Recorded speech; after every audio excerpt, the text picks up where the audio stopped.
religious support if that is meaningful to you, psychological support, mental health support.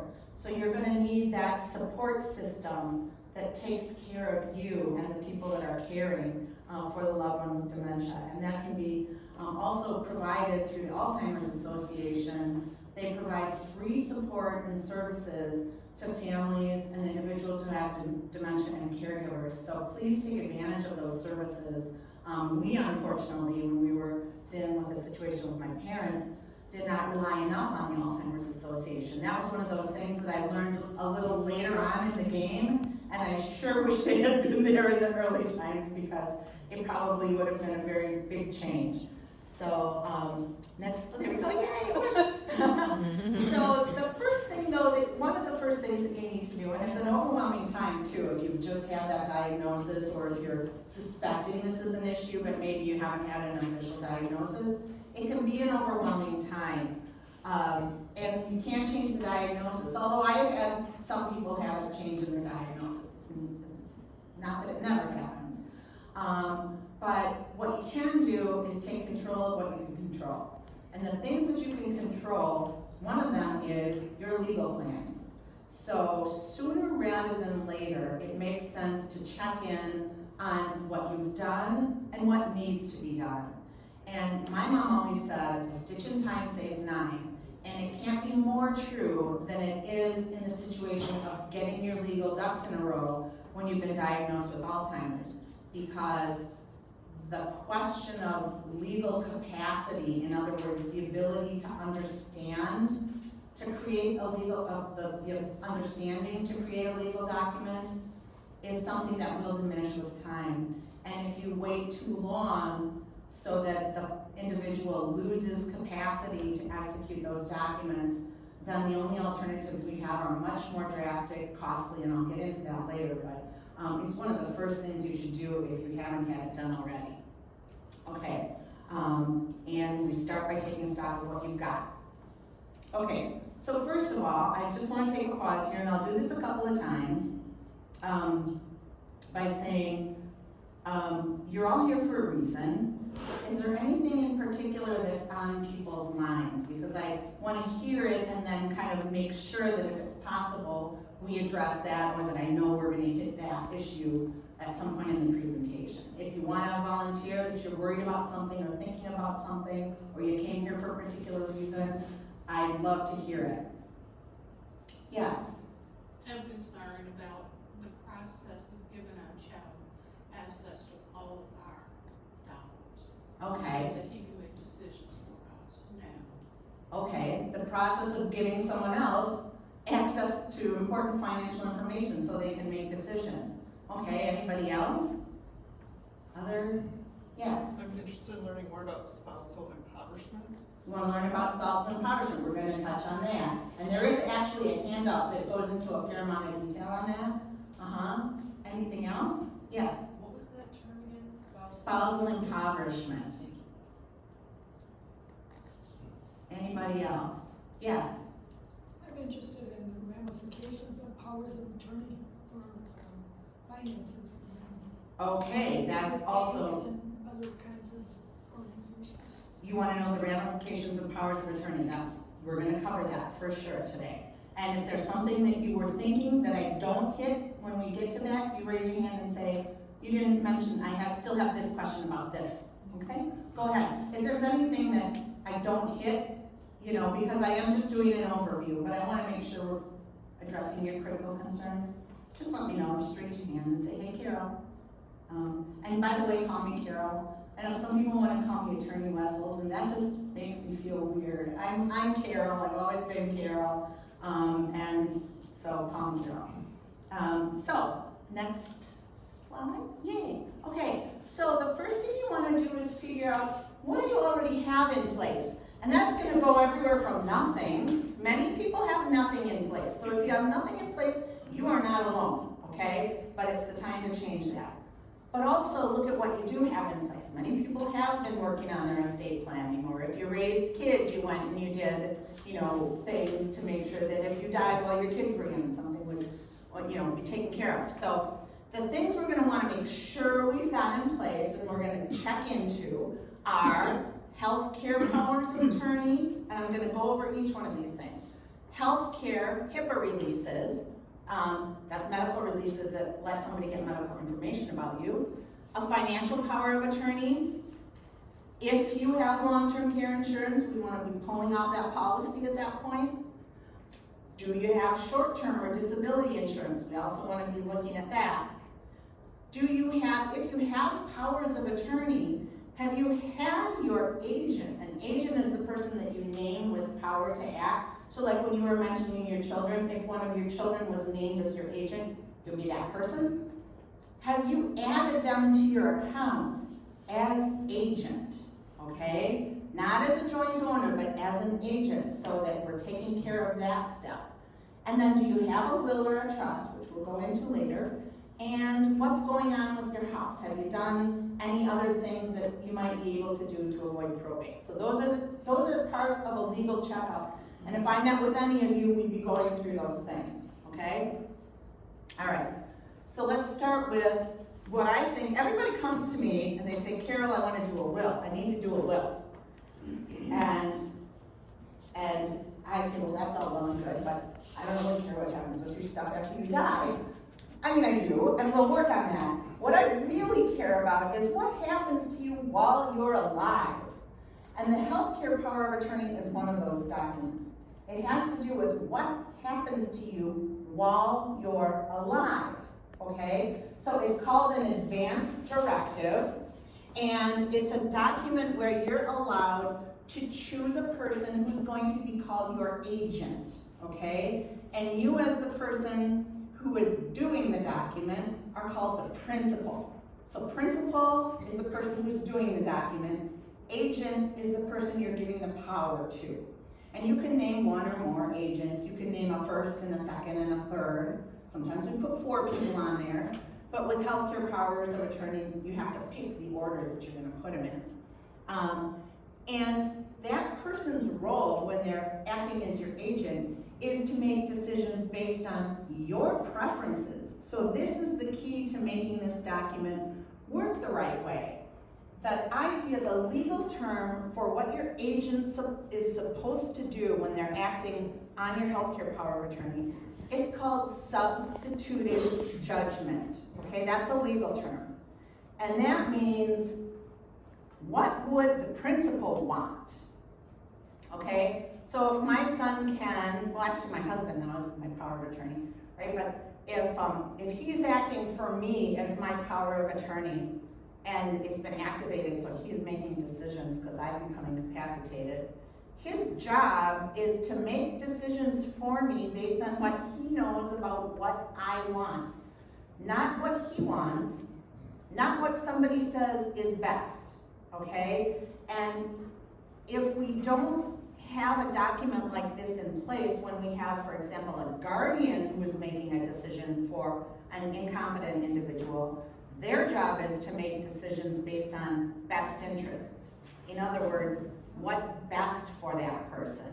And let's all be honest here and understand that what I want and what's best for me are rarely the same thing, okay? I want the piece of chocolate cake. Right now, probably a salad would be a better idea. I'd rather have a glass of wine with my dinner. Maybe if I'm on pain medication, I should be having tea instead of wine. You know, so substituted judgment is what would that person want? Best interest is what's best for that person, objectively speaking. So the key to having this healthcare power of attorney work really well is that once you do decide who's going to be your agent and you execute this document, you are communicating with them on a regular basis so they can carry out your wishes. Okay, so if you don't have this in place and if you lose capacity to make your own healthcare decisions, the only alternative is to have a court appoint a guardian. And it's a difficult process, it's a costly process, and it's something that's stressful for everyone who's involved. So it's something that we want to try and avoid. So executing the healthcare power of attorney right away will help us avoid the need for a guardianship. Now some people think, well, my spouse can make decisions for me.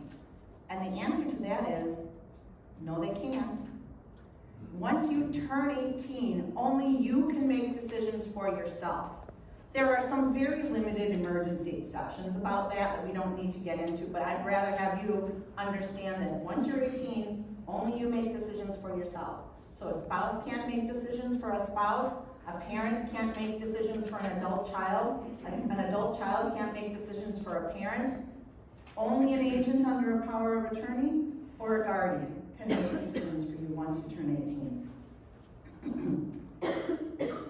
So, now if you want to get one of these documents done, excuse me, I'm just having a little trouble switching things on my home computer here.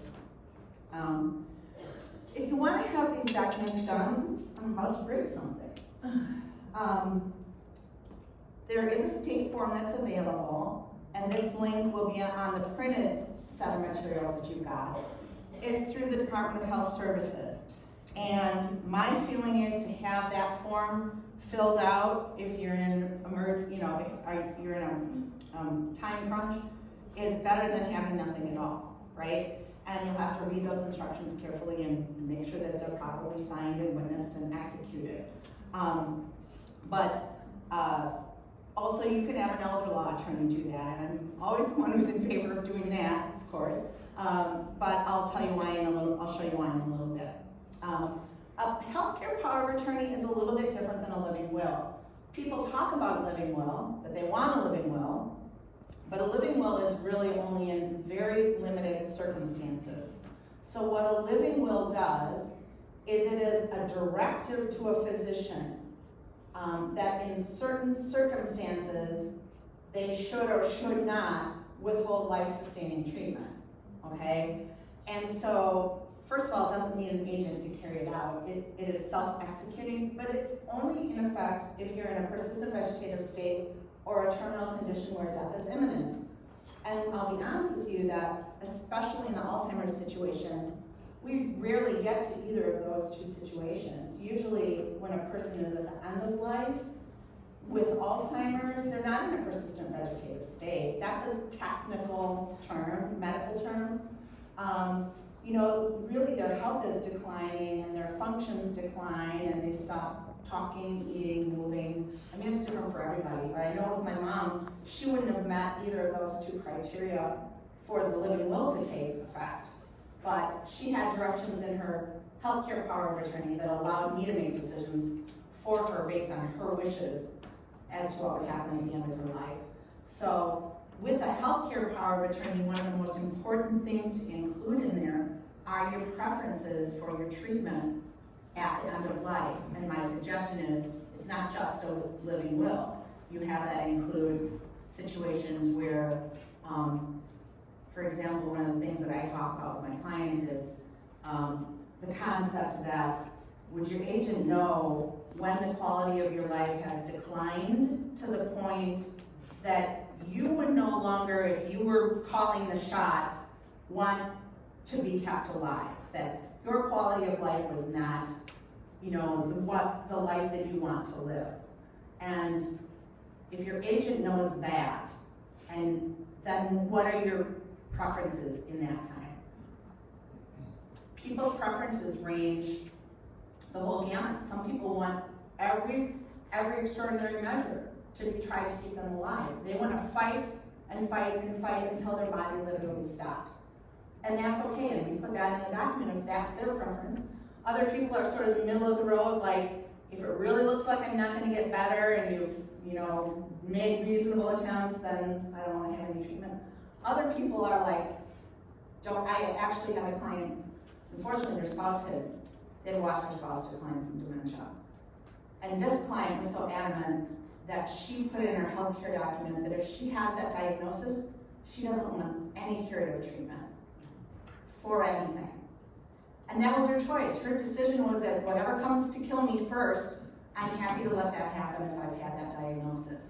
And that's her preference. It doesn't have to be everybody's preference, and I certainly don't advise people, hey, that's what you should write.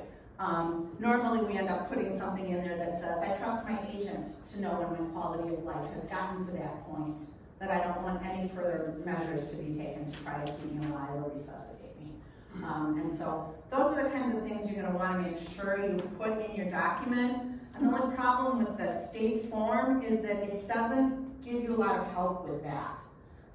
It gives you 3 lines to write special provisions, and that's really not a lot. So I like to get into the weeds a little bit. So when does the power of attorney for healthcare go into effect? I have people who are like, well, if I sign this document, do I lose all my rights to make decisions for myself? And the answer to that is absolutely not. You never lose the right to make decisions for yourself, unless you're under a guardianship. Then you kind of lose the right, but they still have to listen to you anyway. So a power of attorney for healthcare goes into effect when 2 physicians or like a combination of other medical professionals sign a written certification saying that you cannot make healthcare decisions for yourself, okay? And when that goes into effect, when that is signed, then your agent has the authority to make decisions for you, okay? So then your agent can be legally recognized as making your decisions. That being said, your agent never has the ability to make a decision that you object to. So if your document has been activated and your agent is saying, yeah, I want her to have the salad for her diet every day, and you're like, no, I want the chocolate cake, I'm eating the chocolate cake, give me the chocolate cake. I'm being silly about some of this. It's usually a much more important decision, but they can't make a decision that's against your direction, even if your document has been activated. So they can never really kind of one-up you, although in practical times, I have seen situations where, sometimes the facilities or hospitals almost treat the person as though they don't exist anymore and they're only talking to the agent. So if that starts to happen, that's really not a good dynamic or a good relationship, and we want to make sure that if it matters, that the person is always involved in their care, regardless of their situation. Okay, so there are a couple of weird things in the state of Wisconsin that require specific authorization on the healthcare powers of attorney. One of them is whether, and the most important one, and I'm going to come right out and say, I tell everybody that they need to say yes on this, that I advise them to say yes. I don't force them, but I advise them. So the one is, can your agent admit you to a nursing home or a community-based residential facility? And a community-based residential facility is a type of an assisted living facility. Most of the places that you're looking at for quote-unquote memory care are community-based residential facilities. We call them CBRFs for short. And so your agent cannot admit you to those 2 types of facilities unless you have checked yes on your healthcare power of attorney. So, Carol, but I don't ever want to go into a nursing home, so why would I ever check yes? Why would I let my agent do that one? I know I never want to be in a nursing home. Well, I'm just going to be honest with you. I've been practicing this area of law since 1991, 30 years, and what you want and what might really happen might sometimes be 2 different things. So you may not want to be in a nursing home, and I don't know anybody that says they want to be in a nursing home, but chances are there could be a situation where you have to be in a nursing home. It's possible that your level of care gets so high that you need that type of care. And if that situation comes and you've checked no on the power of attorney box so that your agent doesn't have the authority to admit you, then the only alternative is for us, unfortunately, to go to court and petition for guardianship and protective placement and have you declared legally incompetent and have a court order that you be placed in that nursing home. And that's a placement that has to go back to court every year. It's a costly process. You still end up in the nursing home, but if you would have just checked that yes box, that wouldn't have had to happen. And because your agent's required to follow your directives and really abide by your wishes, even if you check yes, if you tell your agent, listen, I want to stay in my home as long as possible, and I don't care if you spend every last red cent of my money paying for home care to keep me in my home. That's where I want to be. Nursing home is a last resort. Then they need to respect that. So do you understand the difference? You want to check yes, but you give your agent good instructions on, what you want them to try before they would throw you in a nursing home.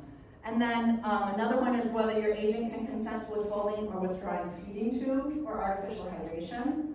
And then the third one, which I always, is one of my capacity tests for my clients, my women clients, is whether the agent's authority may continue if the principal is pregnant. So when I ask my 75-year-old lady, so do you want your husband to be able to make decisions for you if you're pregnant? I kind of look to see how they react, and if they give me a funny look or they say, what are you talking about, then it's just check that off. She understood exactly what we were talking about.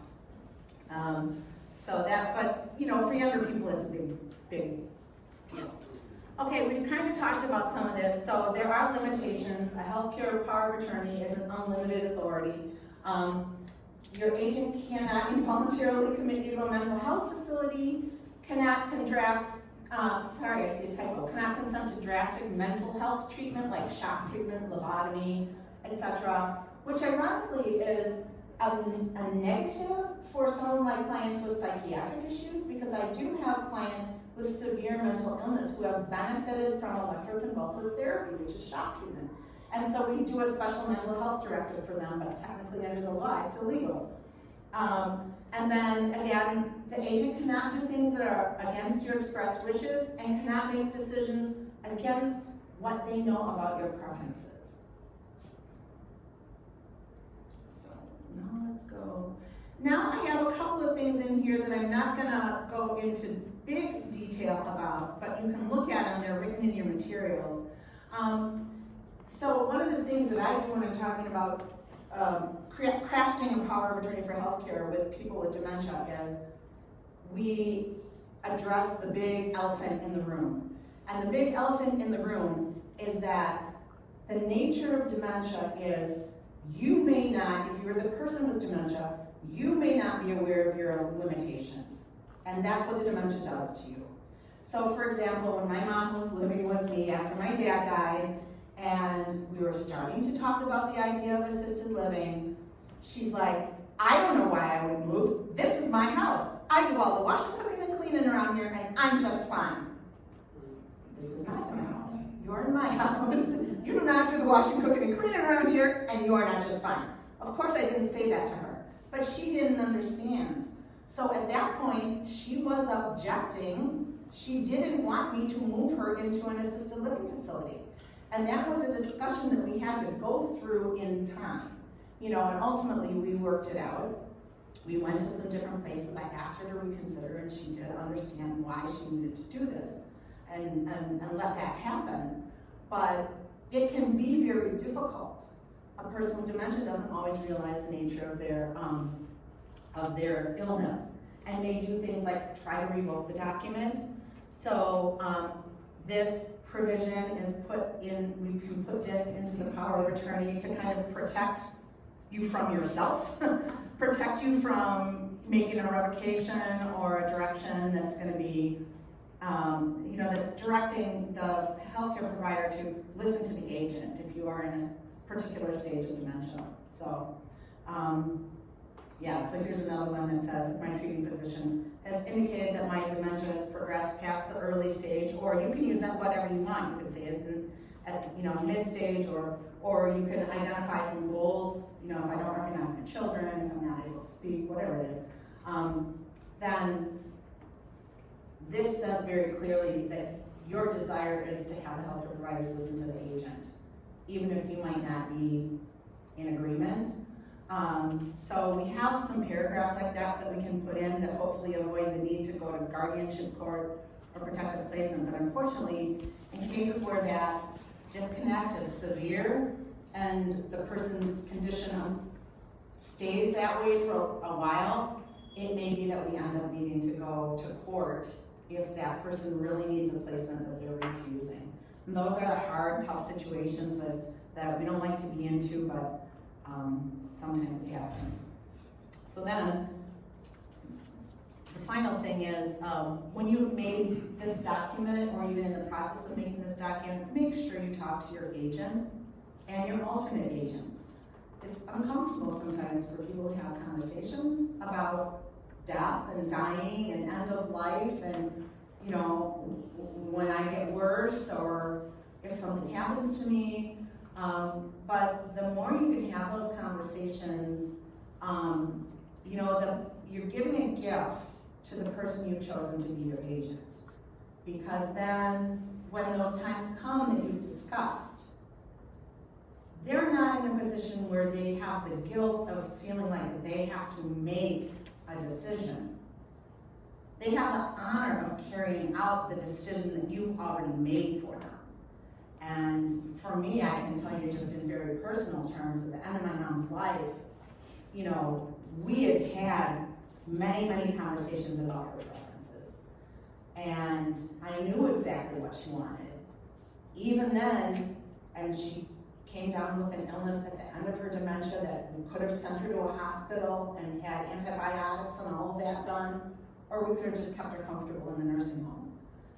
And I struggled with it because the nursing home, the nurses are always gonna say, well, now the next step in treating this would be to take her to the hospital. And I knew that she had told me she didn't want anything to be done when she was at this point. And so I was able to say, I'm carrying out my mom's wish. And I'm doing what she told me to do, not struggling with what do I do now? Do I send her to the hospital or do I keep her here? So please have those discussions. The more you can, the better, because that's giving a gift to those people that have that job. So any questions about that before we move on to financial? All right, but that, in my mind, is the most important document you need to have, is that healthcare power of attorney. Because that's really gonna set the course of your life and your treatment and your care while you're alive, right? I'm sorry, I missed the beginning, and you maybe already covered this, but the doctor's office gave us a form that I thought was the medical power of attorney, but is that different from this legal document that defines me as the agent for my mom? I would have to look at it to know what it is. Doctors sometimes will give out the state form. Otherwise, there are a couple of other type documents that are advanced directives, like one's called Honoring Choices. Okay. One is called 5 Wishes, which I don't recommend that you use. But Honoring Choices is a good document that some of the, you know, like it's out of Aurora now that's using that. And that is an advanced directive. It meets all the state requirements. Okay. But it goes into a lot more detail. It's actually nicer than the state form because it goes into more detail about if this, then what, and if that, then what, and how do you feel about this, and how do you feel about that. So, Honoring Choices it's a good document, and it is, if it's executed properly, it's legally valid. You just have to make sure it's executed properly. Okay.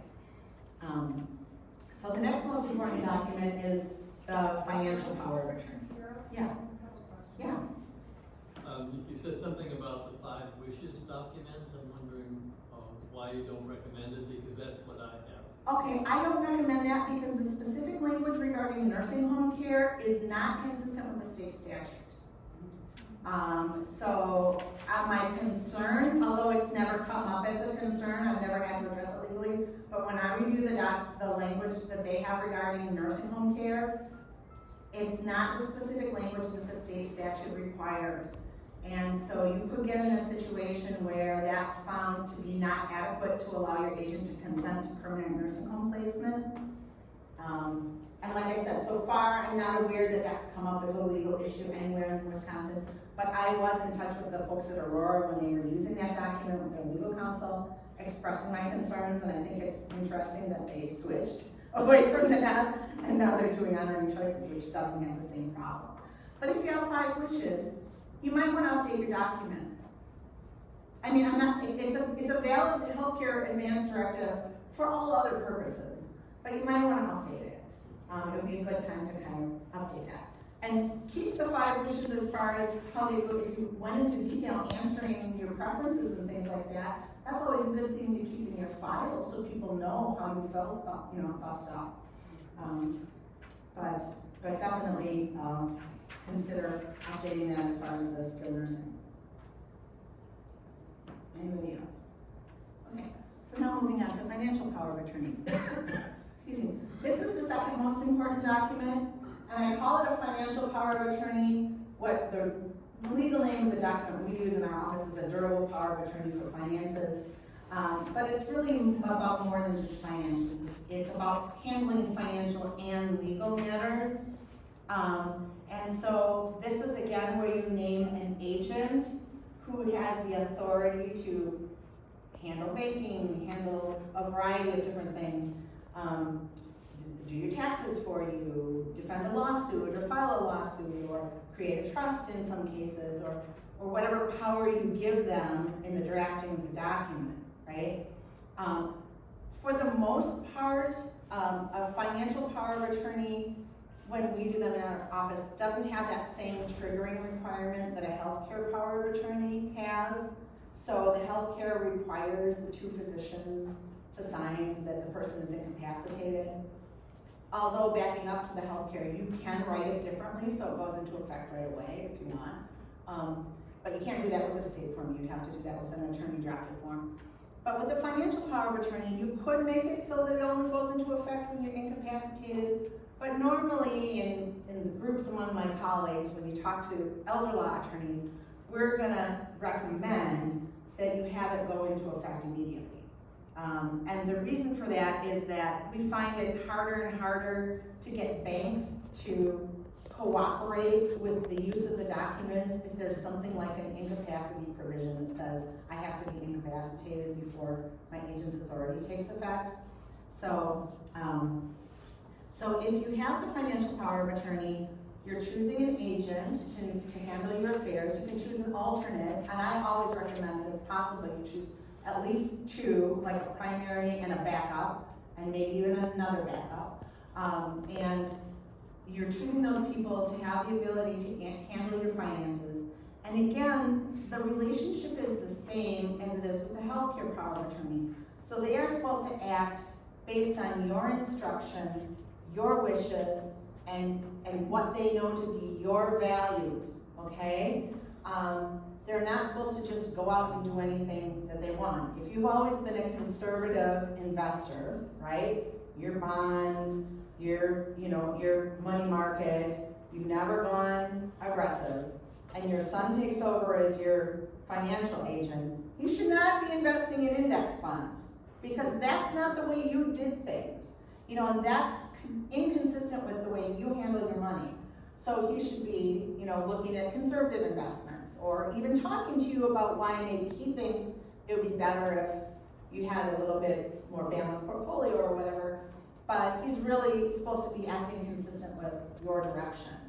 And that's the reason why I don't have as much problem with a financial power of attorney having the document go into effect right away.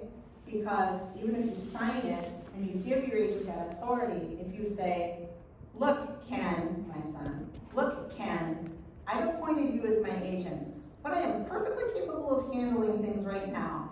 Hands off until I can't deal with this on my own. Then you can step in, okay? Then he's supposed to follow your instruction, and he should be hands off because that's your directive. So hopefully we have agents that you're going to trust and that are going to be able to follow those directives. So the agents do, however, have duties, and this is critical because while the financial power of attorney is an excellent document and I think a critical legal document to have, it's also a tool for financial abuse.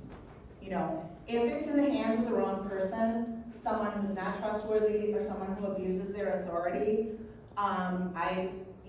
when I was working for a nonprofit, Legal Action of Wisconsin, we had a project that handled elder abuse cases. And I've seen some kids use their authority to do really bad things, to take their parents' money, steal their parents' money. And so it is a tool, right? It's a tool for abuse. So the law puts some safeguards into place with respect to the agent's duties. First of all, they gotta keep careful records. They can be required not only by you, but by other people, certain other people, to provide an accounting. So if they are actively managing your money, they've gotta keep records, receipts, they've gotta be able to show what they did. Which is why even when you have an agent who's handling your finances, and I have a lot of families where, as mom, either not a dementia situation, but maybe just her health is starting to fail, and mentally she's okay, but it's easier for for her to have the son handle things. You know, but she keeps track of things anyway. In those situations, if the agent is like withdrawing cash for some purpose, I give mom $300 a week so she can, you know, go spend money or whatever. Should be keeping receipts, you know, having mom sign for that cash so it's not shown that they're just throwing that money away. And another thing is, an agent cannot engage in what's called self-dealing, which means they cannot use their power in their own interests. So self-dealing would be something like making gifts to themselves, or taking out a loan, having you loan money to them that's very beneficial, that's not, you know, that's kind of scam, or not an interest, where like a 0 interest loan that they never have to pay back. That could be considered self-dealing. Now, on the other hand though, some people say, well, but I've always made charitable gifts and I've always given my kids gifts for Christmas or Hanukkah or whatever, birthdays, graduation, and I don't want that to stop if I'm incapacitated. You know, I'm a generous person. That's part of my lifestyle and my values. Then we can write in a provision in the power of attorney that allows making gifts and that would allow the agent to make gifts to themselves. But again, it's something to be educated about because it's also a tool for abuse, right? So you want to know who you're choosing and that they're going to be respectful. Another thing is that they must act consistently with your known estate planning. So let's say you've got a cottage, and in your estate plan, you've left your cottage to one of your kids. The one kid who has been up there every summer and fixed it up and worked really hard and blah, blah, blah. Well, if your agent comes in and it's not that kid, because maybe that kid's not the smartest guy with money, but he's the hardest working, right? So your agent can't basically intentionally get rid of that house to the disadvantage of the person who's supposed to receive it. They have to respect your estate plan. And so, you know, they're supposed to do these things that are consistent with respecting your wishes. And then as soon as you die, that power of attorney ends. So powers of attorney, both for health and finance, are really only good while you're alive, and the minute you die, they end. So it is important to have also measures in place for who can handle things after you die. But also the power ends if you revoke the document, and that's the same with the healthcare, or if you direct the agent to stop acting. So that is that. And so, next, what's the standard to execute these documents? So some people say, well, geez, you know, I've got dementia, I've got a diagnosis of dementia, like, or my mom's got a diagnosis of dementia, or my spouse has a diagnosis of dementia. Can they do these documents? And the standard is capacity. It's testamentary capacity, and lawyers study this a lot. We study it a lot. And it means basically that you have the ability to understand the nature of what you're doing, the nature of the powers that you're giving, and to make a choice about who you want to have that power, and to articulate your reasons for that.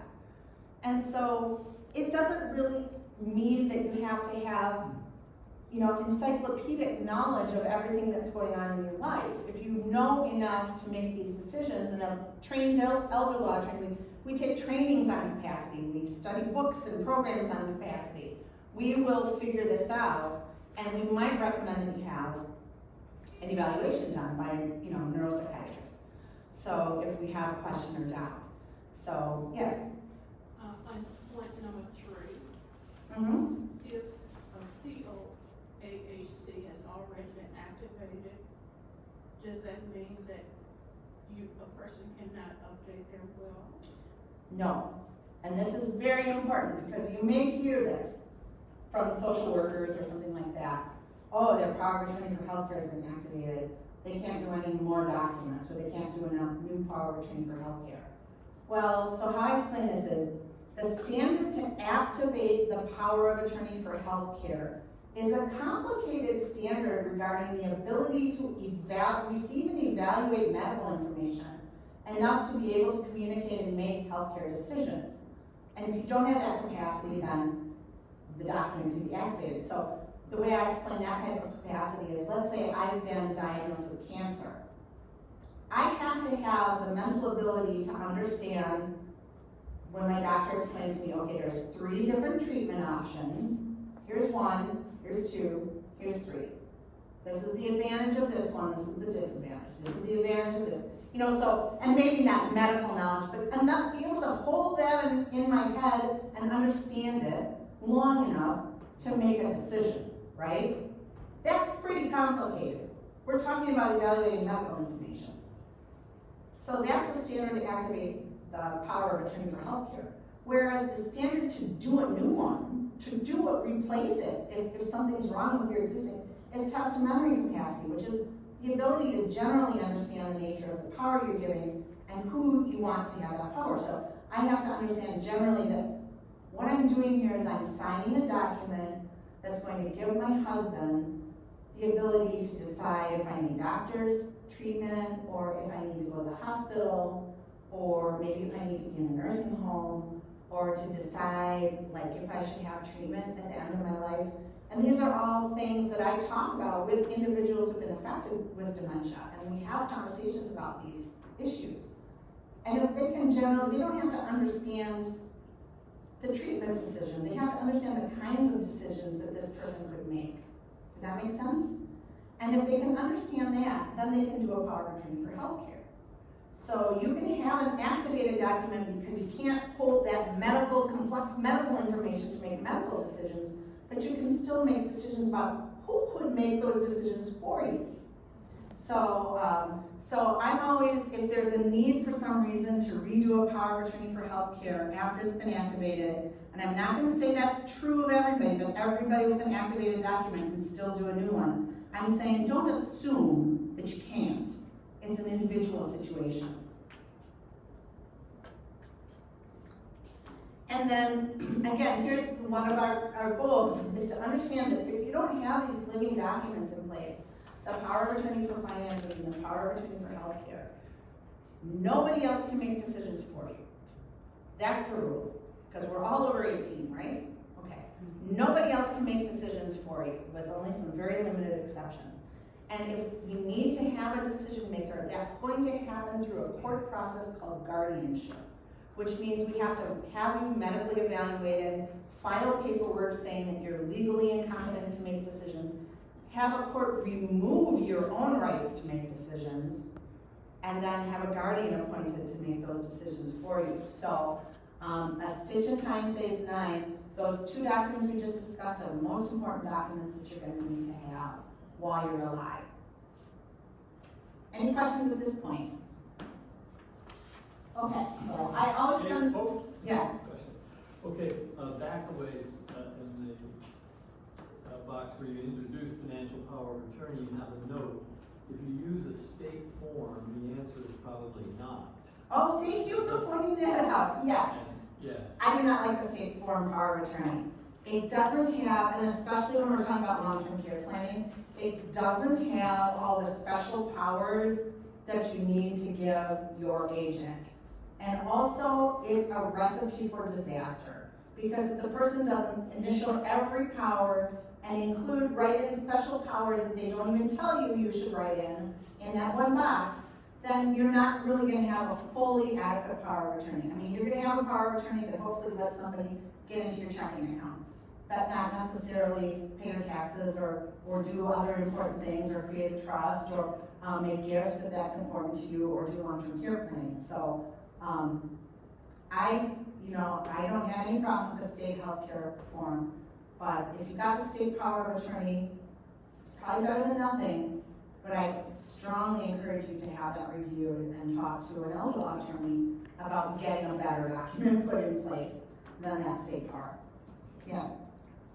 If I remember what I started to say before is, do you need to have special powers of attorney for various financial accounts, for banks, for... Right, so what we help guide people with is that once you have that written document in place, the best thing to do is while you're still kind of operating on all fours, is to actually go to the bank and add that person as power of attorney on the account. Not as a joint owner, that's a problem, and sometimes banks wanna short circuit things and just put them on as a joint owner, but that's actually giving them an ownership interest.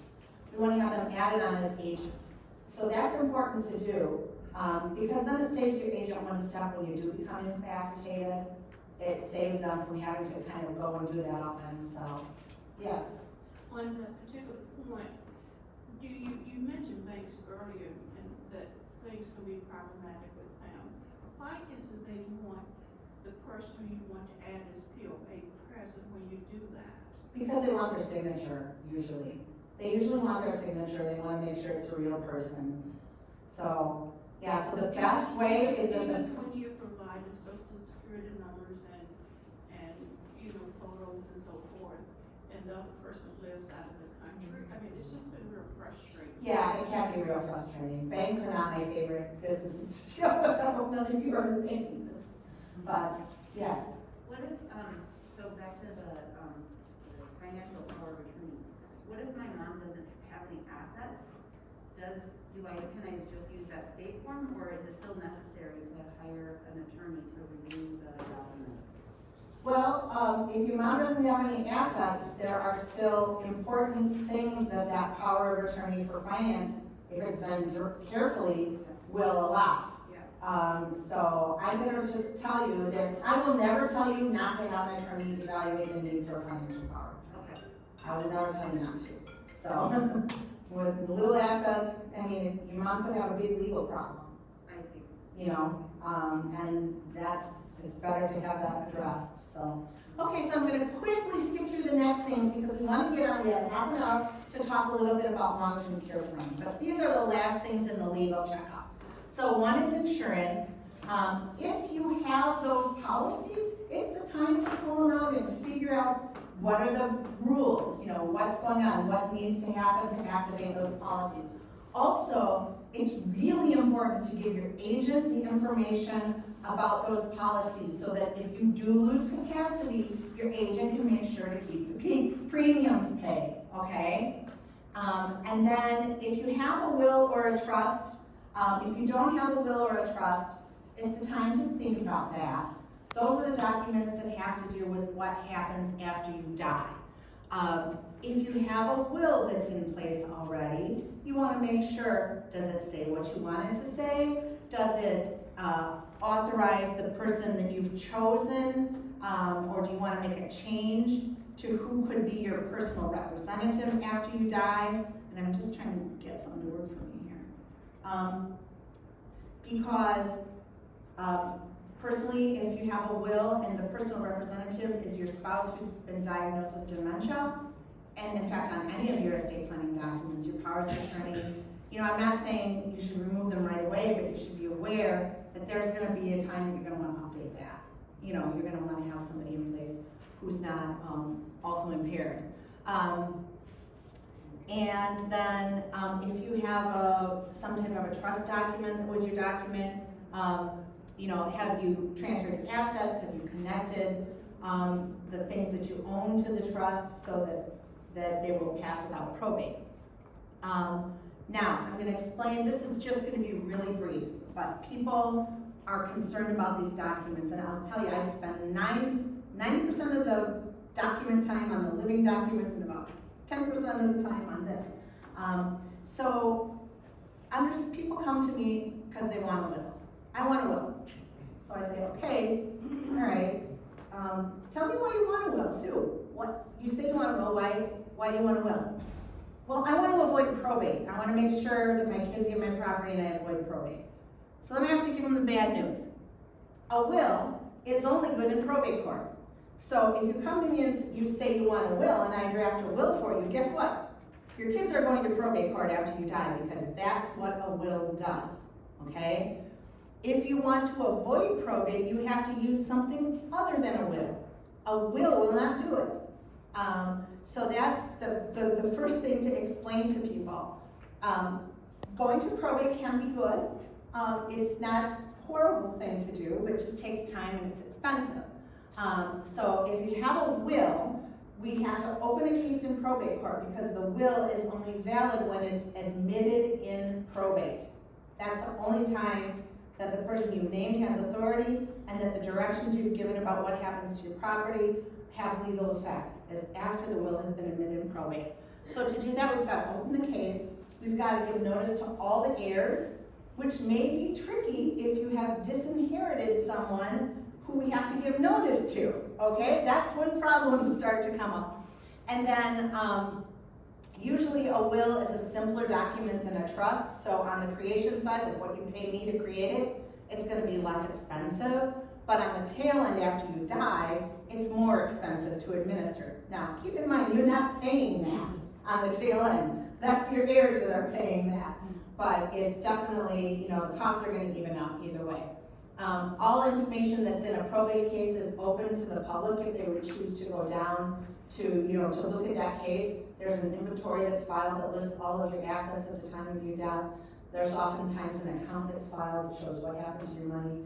And so all of that is public information if someone would choose to go down to the courthouse and look at it.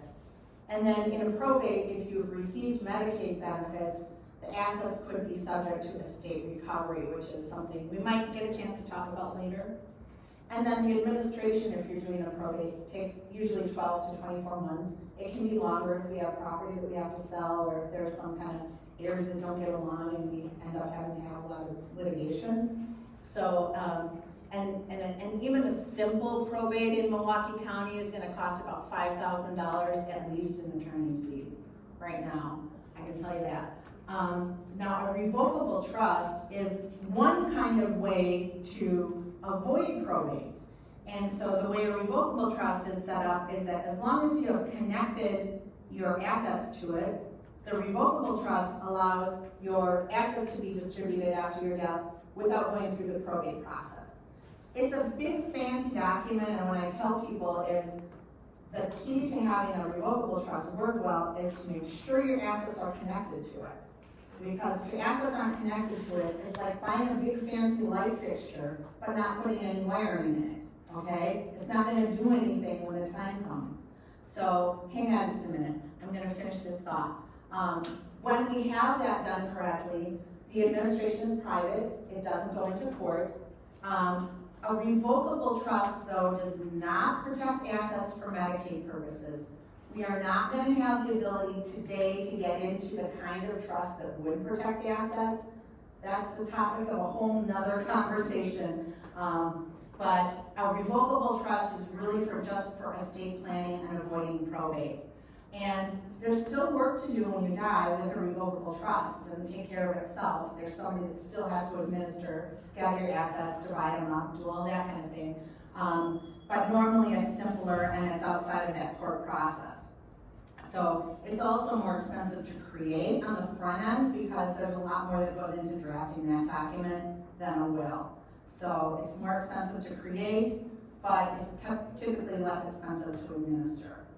Okay, now I can take your question. Okay, my question is for the revocable trust, you mentioned that all assets must be included. Does that include life insurance and annuities as well? That's gonna depend. That depends on the situation. So, the key is, for a trust to work well, the assets either have to name the trust as a beneficiary or have to be owned by the trust. So they pass into the trust to get divided. Sometimes people with life insurance and simple beneficiary designations may want to just directly name beneficiaries. So your lawyer who's helping you with that revocable trust is going to have that discussion about which are the assets that definitely need to be connected to the trust to make it work well. And so it's going to depend on your situation. All right. The other things, so there are other ways to avoid probate. You can set up your house to transfer without a probate on your death, and that's something that a lawyer can help you with. You can have payable on death designations on your bank accounts. Those will allow avoiding probate. You can have beneficiary designations on your life insurance and your retirement accounts. Those would all avoid probate as well. So, another thing to take into consideration, if your spouse has dementia, it is absolutely time for the non-dementia spouse to be redoing their estate planning. Because we want to take special steps that are allowable under the law to protect your assets in case you die before the spouse has dementia. The last thing we want is for everything to be going to that spouse when potentially they need nursing home care or they're not able to manage those assets. So we set up a special kind of estate plan called testamentary trust that allows to protect those assets just in case the spouse who does not have dementia passes away before the spouse who does have dementia. Also, it may be a good time to put some assets just in the name of the spouse who does not have dementia. And it's also going to be really important for that spouse to make sure that on anything where they have their spousal dementia as an agent, they've got an alternative agent, or they're maybe even updating those documents to remove the spouse if it's progressed that far. Okay, so if you haven't done any of these things, you should start to get moving. Start sorting. The first thing you can do is start sorting your papers, start to find everything that's relevant, because you'd be amazed that you think you know where things are and they really aren't where you need to find them. Figure out what you need to do and set up an appointment with a lawyer. Now, advertisement disclaimer, I think you should have a lawyer to help you with this. I am a lawyer. I don't think you should try to do it yourself, because what happens when people do things on their own without even consulting is that it's more expensive to fix it if something did go wrong than it would have been done to do it right in the first place. So see a lawyer and there are a number of elder law attorneys in this area that could help you out. All right, now we're going to talk about long-term care. So, we're going to get into an overview of long-term care probably in the next 20 minutes. So long-term care is the idea of an individual is not able to act on their own with respect to certain activities of daily living. So they need help. They need someone to do it for them or to assist them. And activities of daily living are, eating, bathing, dressing, cooking, medication management, financial management, a number of things like that. Any number of those activities are considered activities of daily living that if the individual can't do it themselves, they're going to need care and assistance on that. That's called long-term care. Some people think long-term care means going into a nursing home. Long-term care is this assistance with your activities of daily living. It can be provided in your home, in an apartment, in somebody else's home, in senior apartment, or in an assisted living facility, or in a nursing home. So it can be provided in any of those settings, but long-term care is the idea that you need help with your activities of daily living, okay? There are also programs that cover long-term care. First of all, if you have long-term care insurance, that will cover certain types of long-term care. And what's important is to make sure that you look at your policy so you know what type and where your services would be covered. But there are also insurance programs that cover long-term care. One is Medicaid, one is family care. Guess what does not cover long-term care? The insurance program that probably most of you have, Medicare. Medicare does not cover long-term care.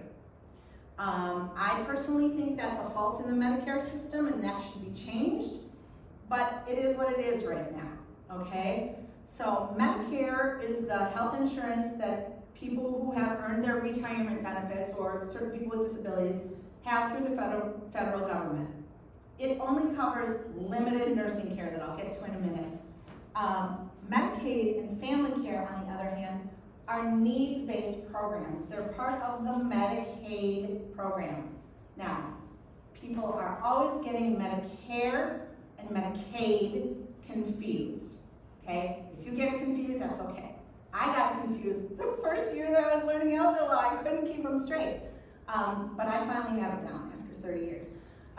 If you want to think about it, I kind of say that, and it's not really necessarily true, but Medicare is everywhere, right? Because almost everybody has it when they're 65. Medicare is everywhere. You know, just about everybody has it. Medicaid is public aid. It's a welfare program, so it's available in limited situations, okay? So if that helps you understand the difference, maybe that will.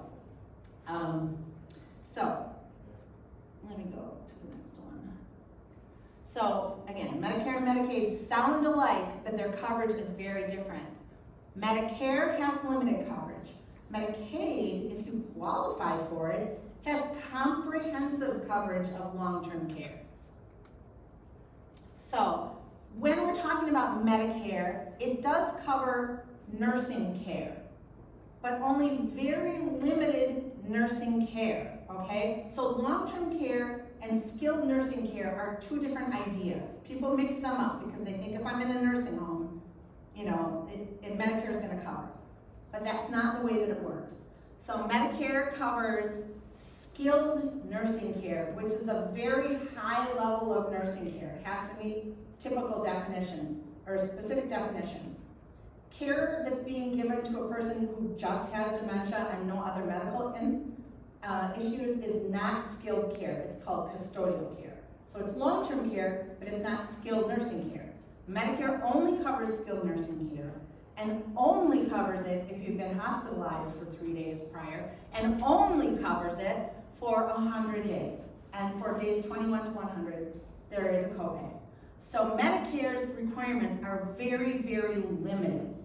And Medicare is not going to be your payer of your payment source if you need to be permanently in an assisted living or a memory care or even in a nursing facility as a dementia patient. Long-term care insurance will cover long-term care services, but you have to read your policy. Each policy is different, and again, you have to understand what the parameters are. Now, here's my disclaimer. I'm a lawyer. You should expect a disclaimer, right? This isn't legal advice. We're going to go over high level, like basically very overview issues of Medicaid. And this is not legal advice, again. So what you hear here, you need to confirm with your specific elder law attorney and have a meeting with that person and make sure that the ideas you're coming to are really correctly applicable to your situation. So, quickly, again, checking in. What's on your mind about Medicaid? Have people heard things? Do you have questions? I want to make sure that if we can, we address them. Spousal empowerment, we've already heard, we know that's one. Anything else? Yes. Where could I find the income, guidelines to find out if my mom would qualify for either family care or Medicaid? The Aging and Disability Resource Center is a good first step for you. So if you're in Milwaukee County, 296874, they're very good at helping that initial explanation. Also, we'll kind of talk about some of it here. Okay. Nobody's like, I heard the state's gonna come take my home. Yeah. So I've heard you clarify a couple times very specific to the state of Wisconsin. So, for example, I'm the daughter who lives in Colorado. Yeah. So, do we also need to make sure state to state that there's some nuances? Right, so These things. Medicaid, which we're gonna talk about today, is a federal program. So some rules are universal across the country, okay? There are certain ground rules that apply, but they allow states to make their own special rules. And so I practice in Wisconsin, I know the Wisconsin rules. But you might, if you move to Colorado and you needed long-term care, you're gonna wanna talk to my friend Catherine Seal, who's an elder law attorney over there. And you're gonna say, hey, Catherine, Carol said I need to give you a call because I need to find out how things work in Colorado. And so I talk about Wisconsin rules, but it could be, different in another state. So there are two different kinds of Medicaid that we talk about in Wisconsin. One is called institutional Medicaid, and that's the kind of Medicaid that will pay if you're in a nursing home, okay? The other kind is this Wisconsin-specific program, so you won't find this anywhere else. You'll find similar programs, but they won't be called family care. In Wisconsin, we call it family care. It's a Medicaid waiver program. And waiver means the feds allow you to change the rules a little bit to provide care to people to keep them out of nursing homes. And so family care is our waiver program, and that provides care in the home or in an assisted living facility, also in a nursing home, but we don't need to get into that. So institutional Medicaid is only in medical institutions, a nursing home or a hospital. It's basically a fee-for-service kind of care. So if you qualify for Medicaid, you can go to any Medicaid participating facility and you can get your care and it'll be paid for. It covers medical services and nursing care, and if you're in a nursing home, it also includes the housing-related part of that nursing home care. And if you qualify for Medicaid, it can go back up to 3 months, which is really helpful in situations where there's maybe a sudden institutionalization and the family's trying to pull the paperwork together while mom's in the nursing home and it takes a while. We can ask for coverage to go back up to 3 months if the person qualified. So that's about nursing home. I call it nursing home Medicaid because institutional is a mouthful for me. So nursing home Medicaid. Then we have family care. Family care in Wisconsin is a managed care program. What does that mean? It means if you qualify, you gotta pick a provider and you're gonna get all your services administered through that provider, okay? So you can't just go anywhere, you gotta work through that provider. And if any of you have had managed care, you know what I'm talking about, HMOs or whatever, you know what I'm talking about. That provider gets paid a fixed amount of money every month to have you as an enrollee in their program. And then they've gotta deliver the services. So in my opinion, my skeptical lawyer view, there's somewhat of a disincentive to provide you with a high level of care because they don't want to be losing money. And it covers medical services, but also some types of non-medical services if it's necessary in your situation, like transportation, home delivered meals it can cover. It can cover personal care, even assistance with like housekeeping or meal prep. Things like that can all be part of the family care services. Now, the difference with family care is that your coverage does not start until your application is approved and you're enrolled in whichever one of those managed care organizations you pick to be your provider. So we can't backdate that.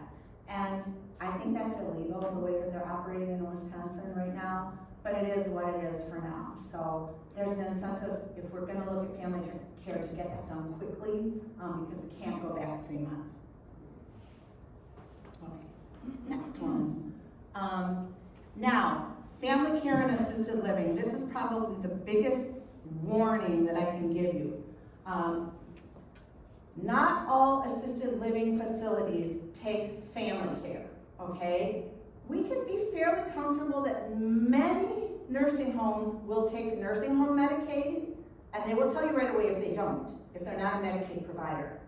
And the difference is that if you are in a nursing home and they're a Medicaid nursing home and you qualify for Medicaid, they must allow you to use your Medicaid benefit, okay? There's a federal law that says that. They have to take Medicaid for everybody who qualifies, okay? But the state is letting assisted living facilities get away with a different rule that they get to pick and choose when they take family care. So right now we have this no man's land in terms of understanding how family care will pay for somebody to be in an assisted living facility. So some facilities say, we're not gonna take it at all. Those are the easy ones. Some facilities say, oh, well, we'll take it, but you have to come in and pay privately for 2 years or 3 years before we'll take it. And guess what happens in about 18 months of that situation? They sell to another owner who starts the clock over again and has a different policy. Some will say they take it right away, but it's very difficult in this day and age to find facilities that will take family care right away. So the idea of getting mom into an assisted living facility and getting her on family care is something that you have to have your eyes wide open when you're doing, and you have to know these little ins and outs of how the system works. So the more that you can have help understanding that, either through care managers who might help you, through the Aging Disability Resource Center, through elder law attorneys, and we work, kind of collaboratively in a situation like this where we're trying to find the right assisted living for someone. Also, they could have a rule that says, well, we'll take assisted living in our or we'll take family care in our regular assisted living, but we won't take it in our memory care facility.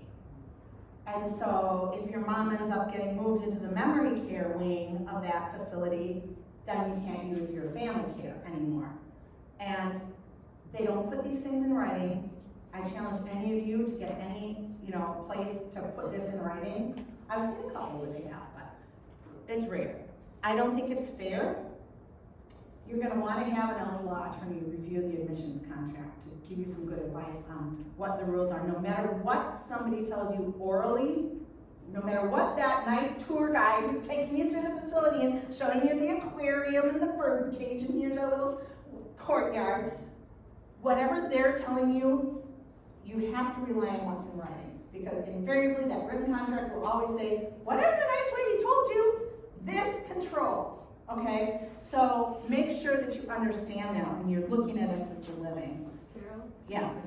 So if a assisted living facility takes you in as a family care person, then they decide they're no longer going to participate in the family care program, can they evict you if you have no other way to pay for it? Well, at that point, it's really up to your managed care provider to find another facility, which is the sad part, is that you could potentially be evicted.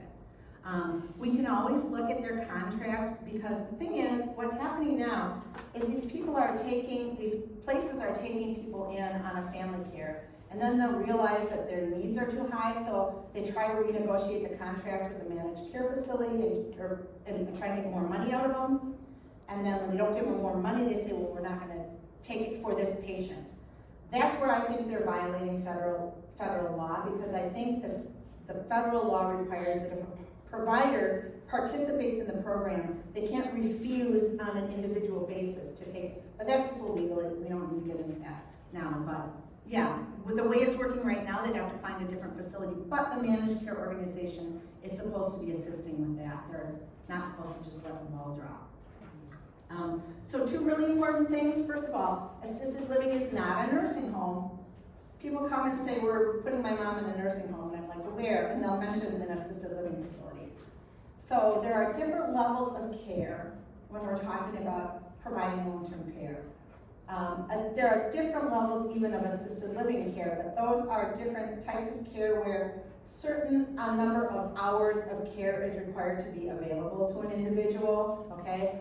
A nursing facility is specially regulated, okay? It's got specific federal regulations that it has to follow about its staffing pattern, about the services it has to be able to provide, and about a number of other things. And it's the highest level of care besides hospital care, right, that can be provided. But don't confuse those. Just understand and try to remember to inquire, is this an assisted living facility, like a CBRF, or is this really a nursing home? I particularly like nursing homes better as far as getting Medicaid, because like I said, we don't have all those crazy little rules, arbitrary rules that they can make. The next thing I want you to understand, and if you only take away one thing, is this: memory care is a marketing term. A memory care facility doesn't have any special licensing, any other training, no special staffing, it doesn't follow special rules. It is a CBRF, just like the CBRF down the street that doesn't call itself a memory care facility. But the memory care facility is going to charge you at least 20% more and probably have a bird cage or an aquarium or a square hallway for you to walk around. But don't let that fool you. And the Alzheimer's Association has really great lists of questions that you should ask. So you should dig in if you are looking at a memory care facility and say, why do you call yourself memory care? Do you have extra staffing? Do you have extra training? Do you have, policies or practices to deal with difficult behaviors? Why do you call yourself memory care? And see what they say. Okay, now I gotta really talk fast. So I'm gonna have to stop questions. I have 2 minutes left. So generally, to qualify for Medicaid, for a single person, the asset level is $2,000 of countable assets. And And the big deal is what assets count and what assets don't. We'll get to that on the next slide. For married couples, it's a range, and this is where the spousal impoverishment idea comes in. For married couples, it's gonna be a range of anywhere between 50 and 100, right now 137,000 for that. Upper number changes every year. So it's gonna be a range, but it's more than $2,000.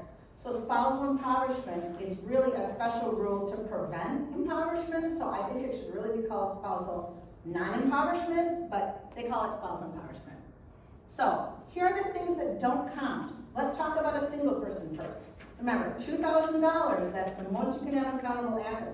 But what doesn't count? Your home doesn't count, up to $750,000 in equity. And any contiguous land, so if you have a farm with 50 acres, that's all gonna be excluded. Even if the person doesn't live there, as long as they intend to return home, that house has to be excluded. Any household equipment and furnishings, one car of any value, so you can have, a Mercedes if you want. One car of any value is excluded. You can have a whole life insurance policy. That means a policy that has a cash value with a face value of up to $1,500. That's a very small policy that would be excluded. But any, most prepaid burial spaces, burial trusts, up to $4,500 will also be excluded. And then any business property, if you do have a business, I had a client with, a car mechanic business, that was all excluded when we had to apply for Medicaid. Personal property essential to self-support, that means equipment that you use, like if you're a carpenter, your carpentry equipment is excluded. And then there's some other more complicated exclusions. So there's a lot of things that don't count when we're talking about $2,000, but things like checking, savings accounts, CDs, investments, all of that. If you're a single person, your retirement accounts, all of that, they count. So, a couple of myths that we're gonna wanna talk about. The first one is you have to sell your house to qualify for Medicaid. Not true.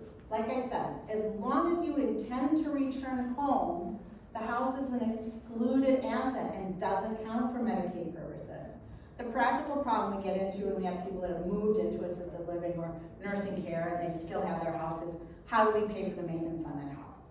Because when you qualify for Medicaid, your income goes as a copay to the Medicaid program. So you really don't have like all that money for homeowners insurance and repairs and things. So we end up with some practical problems of keeping your house. But if a nursing home tells you you're gonna have to list your house for sale to qualify for Medicaid, or you're gonna have to sell your house, run as fast as you can to the nearest elder law attorney and get the truth. So the spousal impoverishment protections are designed to keep that spouse who's in the community from being impoverished, right? Because if it was $2,000 for both of them, boy, that would be nuts. And it also provides an opportunity for the spouse who's institutionalized, who's getting family care or who's in the nursing home, to transfer income in some cases to the spouse in the community so they can continue to have income to meet their needs. There are higher asset levels, and also there are additional assets that don't count. So one of the myths that applies to spousal impoverishment, and you might hear this, is if you're a couple is, okay, you're gonna have to spend down to $50,000 to qualify for Medicaid if you're a married couple. Well, sometimes that's true, but it's not always true. Because the amount you have to spend down to, and it's explained in more detail in that sheet, it's a formula based on how much you have at a certain point in time. So $50,000 is not always correct. You want to double check that with somebody who knows, like an elder law attorney.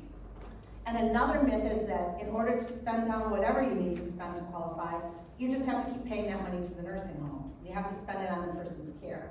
That's not true at all. If you have a mortgage, you could spend down by paying off your mortgage, and then you've just converted equity in your home, and you've spent down your countable assets. You could pay other bills. Maybe the community spouse wants to take a vacation, or maybe they both do.